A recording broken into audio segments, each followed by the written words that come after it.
کیا کافر ہے؟ اگر کافر ہے تو آج مسلمانوں کی 90% اکثریت تو پھر کافر ہے. اگر کوئی شخص کہتا ہے کہ نبی صلی اللہ علیہ وسلم نور ہیں تو آپ ان سے پوچھیں اس کا مطلب کیا ہے. اگر وہ کہتا ہے ہدایت کا نور ہیں، لوگوں کو آپ صلی اللہ علیہ وسلم نے گمراہی کے اندھیروں سے نکالا اور ہدایت کی روشنیوں میں لائے، اس لحاظ سے نور ہیں، تو بالکل ٹھیک بات ہے. آپ صلی اللہ علیہ وسلم ہدایت کا نور ہیں، اللہ بھی ہدایت کا نور ہے، قرآن بھی ہدایت کا نور ہیں، علماء بزرگان دین یہ سب نور ہیں، کیونکہ ان کے ذریعے گمراہی کے اندھیرے ختم ہوتے ہیں. اور اگر وہ یہ کہہ رہے کہ نہیں آپ انسان نہیں تھے، بشر نہیں تھے، وہ نور ہیں جو فرشتے ہوتے ہیں نا، فرشتے نور کے بنے ہوئے ہیں نا.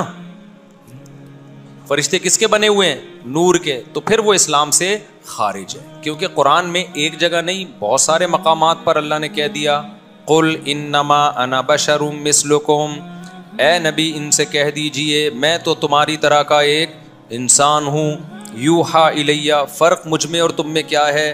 مجھے اللہ کا پیغام براہ راست مجھ تک پہنچتا ہے، تمہیں جو پیغام ملتا ہے میرے ذریعے سے. تو میں پیغمبر ہوں، میسنجر آف گاڈ ہوں، اس لیے میرا مقام بلند ہے. لیکن ہوں میں کیا؟ انسان، کھاتا پیتا بھی ہوں، نکاح بھی کیا، آپ کی اولاد بھی ہوئی، اولادوں کی اولاد بھی ہوئی، آج بھی سید دنیا میں ہیں یا نہیں ہیں؟ تو وہ بشر نور ہیں یا بشر ہیں؟ وہ سارے سید، سارے انسان ہیں نا. تو جب وہ انسان ہیں تو ان کے نانا بھی کیا تھے؟ انسان تھے. تو اس لیے 2 اور 2 4 کی طرح یہ واضح بات ہے، اس میں کوئی ٹینشن کی بات نہیں. سائے کا مسئلہ ہے، حدیث سے ثابت ہے آپ صلی اللہ علیہ وسلم کا سایہ تھا.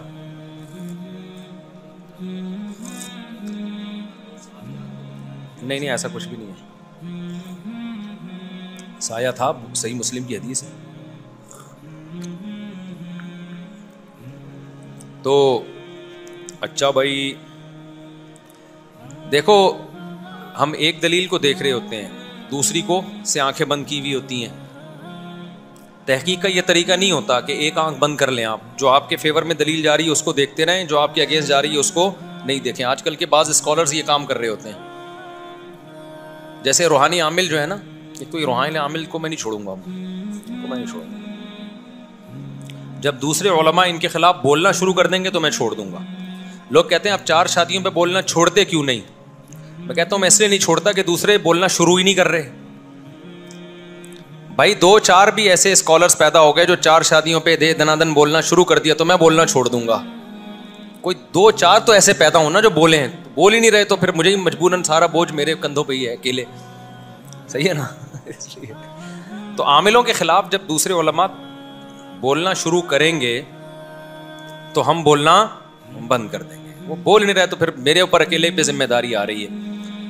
میں نے جو بھی اہل حدیث حضرات کے بارے میں کہا نا کہ افسوس ہوتا ہے، وجہ اس کی ہے کہ میں اہل حدیث نہیں ہوں، یعنی فرقہ اہل حدیث جو ایک مسلک اہل حدیث ہے. امام ابو حنیفہ اصل میں اہل حدیث تھے، قرآن و حدیث کو فالو کیا انہوں نے. تو جو امام ابو حنیفہ کو فالو کرتا ہے وہ اہل حدیث ہی ہے. سمجھتے ہو وہ کیا ہے؟ اہل حدیث ہے. تو سوال پیدا ہوتا ہے پھر اپنے آپ کو حنفیوں کیوں کہتے ہیں؟ بھائی حنفی اس لیے کہتے ہیں چونکہ امام شافعی بھی قرآن حدیث کو فالو کرتے تھے، تو ان کو بعض لوگوں نے فالو کیا، تو ہم اس تحقیق پہ زیادہ اعتماد کرتے ہیں جو امام حنیفہ نے کی. اس کے بہت سارے دلائل ہیں.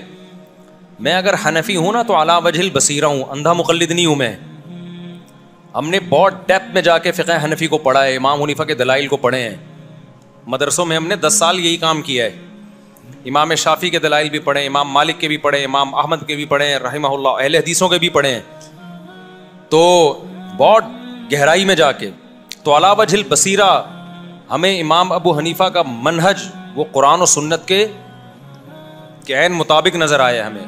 باقیوں پہ ہمیں اعتراض نہیں کرتے، وجہ اس کی ہے کہ اختلاف اجتہادی ہے، اس لیے برحق ہم امام شافعی کو بھی سمجھتے ہیں، امام مالک کو بھی سمجھتے ہیں. تو ہمارا منہج اہل حدیث والا منہج نہیں ہے. اہل حدیث کا منہج یہ کہ ہر آدمی ڈائریکٹ قرآن حدیث میں ریسرچ کرے، چاہے اس میں صلاحیت ہو یا نہ ہو. یہ غلط ہے. اس سے امت شتر بے مہار یعنی بے لگام اونٹ کی طرح ہو جائے گی، اکائیاں پیدا ہونا شروع ہو جائیں گی، کوئی وہ فتویٰ دے رہا ہے کوئی یہ دے رہا ہے. تو اس لیے امت کو کسی دھارے میں لانا پڑے گا آپ کو، تو جس پر میں 20 دفعہ بیان کر چکا ہوں کہ اس کے بغیر امت جڑے گی نہیں اور ٹوٹ جائے گی. لیکن چونکہ بہرحال اہل حدیث حجت قرآن و سنت ہی کو مانتے ہیں تو اس لیے ہم ان کو علی الاطلاق گمراہ نہیں کہتے کہ گمراہ فرقہ یا جہنم میں جائے گا، کیونکہ منہج میں اختلاف ہے نا. بیسک تو سب کی ایک ہی ہے، قرآن حدیث اجماع بیسک ایک ہی ہے. تو منہج اس منہج جو انہوں نے اختیار کیا ہے نا کہ ہر آدمی ڈائریکٹ قرآن و سنت کو فالو کرے، یہ منہج خطرناک ہے. ہر آدمی کسی مجتہد کی رہنمائی میں کرے گا تو صحیح طرح چلے گا، ورنہ یہ غامدیت اور اس طرح کے فرقے قرآن و سنت کا لیبل لگا کے یہ پھیلتے چلے جائیں گے، ٹوٹتی چلی جائے گی امت. تبھی تو خود اہل حدیثوں میں کتنے ٹکڑے ہو چکے ہیں، ہر شخص کا یہ دعویٰ ہے. لیکن بہرحال ان کا جو بیس ہے وہ قرآن و سنت ہی ہے، اس لیے ہم ان کو اہل سنت والجماعت میں داخل سمجھتے ہیں، گمراہ نہیں سمجھتے، اہل سنت والجماعت سے خارج نہیں سمجھتے، بشرطے کہ معتدل ہو. ہاں اس ٹریک پہ چلنا امت کے لیے ڈینجرس ضرور ہے، تو ہم یہ بات ان کو سمجھاتے ہیں، جس کی سمجھ میں آتا ہے ٹھیک ہے، نہیں آئے تو پولیس میں تو ہم ہیں نہیں کہ ڈنڈے کے زور سے کسی کو سمجھائیں. لیکن اتنی بات ضرور ہے کہ میں بار بار کہتا ہوں، ہمارا اہل حدیث سے اس اختلاف کے باوجود چند خوبیاں ہیں جس کا ہمیں اعتراف کر لینا چاہیے.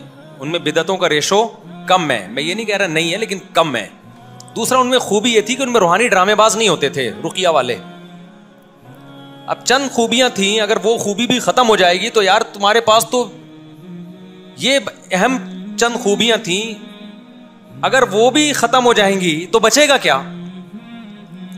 تو اگر ان میں بھی بدعتیں آنا شروع ہو جائیں، یعنی ہمیں ایک چیز ان میں اچھی لگتی ہے کہ عام طور پر بدعتیں ان میں نہیں ہوتی. یہ ربیع الاول ہو گیا، 11ویں ہو گئی، 12ویں شریف ہو گئی، اور بہت سارے اور بھی میں بہت ساری باتیں کروں گا تو بہت سے لوگ ناراض بھی ہو جائیں گے کہ اچھا یہ بھی بدعت ہے، اچھا یہ بھی بدعت ہے، حالانکہ وہ ہے بدعت ہے، ٹھیک ہے. تو دوسرا ان میں یہ تھا کہ روحانی ڈرامے باز نہیں ہوتے تھے. تو اب افسوس کے ساتھ کہنا پڑ رہا ہے کہ اہل حدیثوں میں بھی جن چڑیل بھوت بھگانے والے نا شرعی رقیہ کے نام پہ عاملین آپ کو ملیں گے. اس پہ افسوس ہو رہا تھا کہ بھائی اہل حدیثوں سے گزارش ہے کہ یہ تو ختم کرو یار، اچھا نہیں لگتا نا. ایک طرف قرآن حدیث، دوسری طرف ڈرامے باز بٹھایا ہوا ہے، وہ جا کے لوگوں کو قرآن حدیث کا لیبل لگا کے چڑیلے بھگا رہا ہے. صحابہ کے دور کے کسی مشہور عامل کا نام بتاؤ آپ. بھائی مدینہ میں کوئی ایسا عامل تھا جس کے پاس صحابہ جن چڑیل بھوت بھگوانے جایا کرتے تھے؟ میرا خیال تھا.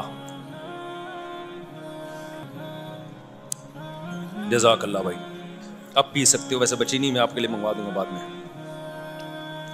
تو کوئی مشہور قوال تھا صحابہ کے دور میں، قوالی کہتے ہیں نا، سنت ہے یا اسلامی وہ ہے. تو صحابہ کے دور کے کسی مشہور قوال کا نام جانتے ہیں آپ؟ نہیں ہے نا، اس کا مطلب قوالی اسلام میں نہیں ہے، یہی مطلب ہوا نا. تو صحابہ کے دور میں بھی آپ کو کہ روحانی علاج والے، نبی صلی اللہ علیہ وسلم پہ جادو ہوا تھا تو اللہ نے سورہ فلق سورہ ناس نازل کر کے کفایت کر دی کہ بس یہ پڑھ لیا کرو.